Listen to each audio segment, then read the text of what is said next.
조리흉 또는 쿠킹흉이라는 말을 들어본 적이 있나요? 흉이 보통 연기나 향을 뜻하는 단어라는 점에 비춰 얼추 요리와 관련된 연기 정도로 생각됐지만 조금 더 들여다보니 간과해서는 안 될 굉장히 중요한 개념이더군요. 한 번쯤 주변에서 비흡연자인데도 폐암이나 폐질환에 걸렸다는 소식에 안타까움을 느껴본 적이 있을 것입니다. 왜 그럴까?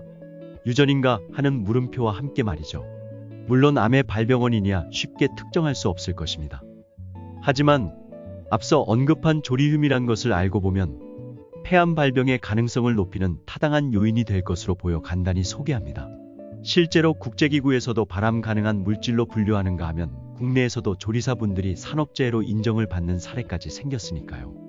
튀김, 치킨을 비롯해 중국 요리 등 기름을 수반한 요리는 많은 사람들이 즐기는 음식입니다. 조리흉은 섭씨 230도 이상 고온의 기름으로 가열해 요리할 때 지방산 등이 분해하면서 생성되는 물질을 일컫습니다. 흔히 주방에서 조리할 때 피어오르는 에어로졸 형태의 연기를 상상하면 되는데 문제는 이 조리흉이 포르말데히드, 아크릴 아마이드 등 다양한 발암물질을 포함할 가능성이 있는 미세입자라서 폐에 깊숙이 흡입될 수 있다는 점입니다. 지난 2018년 경기 수원 소재중학교 급식실에서 10년 넘게 일하던 50대 조리원이 폐암으로 사망했는데 이후 근로복지공단에서 산재로 인정받았습니다. 당시 일했던 급식실은 환풍기 등 공조시설이 제대로 기능하지 못해 조리흉 등의 위험에 오랫동안 노출된 것으로 전해집니다. 당시 산재 판정에는 지방을 수반한 조리 시 발생하는 조리흉과 폐암 발생 위험도 간 연관성을 두고 발표된 여러 연구 결과들이 참고가 된 것으로 알려졌습니다.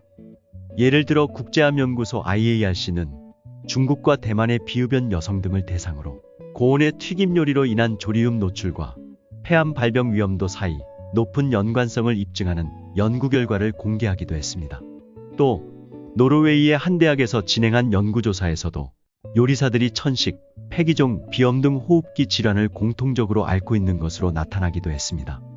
조리흉은 비단 요리를 직업적으로 다루는 전문가 또는 종사자만의 문제는 아닐 것입니다. 환기시설 등 요리 환경이 열악한 동남아 지역의 일반 여성들이 비흡연임에도 불구하고 폐암 발병이 상대적으로 더 잦다는 조사도 있습니다. 한때는 가정 내 요리 시 그 위험성을 경고하는 기사도 이어졌고요. 튀김처럼 기름 사용이 많은 음식은 가정 내에서 만들어 먹기가 쉽지 않아 심각하지는 않지만 어쨌든 집에서 요리를 하더라도 가능한 환풍기, 배기창문 등 환기시설을 잘 구비하거나 통풍에 신경 쓰는 것이 혹시나 있을 수 있는 조리흉의 위험을 최소화하는 방법이 아닐까 싶습니다. 특히 요식업은 40, 50대가 인생 2막의 새로운 방향으로 많이 꼽는 선택지 중 하나입니다. 창업 아이템이 기름을 사용하는 일이 많다면 더욱더 환기, 배기 등에 신경을 써야 하겠습니다. 우리나라는 물론 해외에서도 요리사는 기대 수명이 상대적으로 낮은 직업군 중 하나로 꼽히는데요. 시작부터 방어적으로 건강을 챙기는 것이 필요하겠습니다.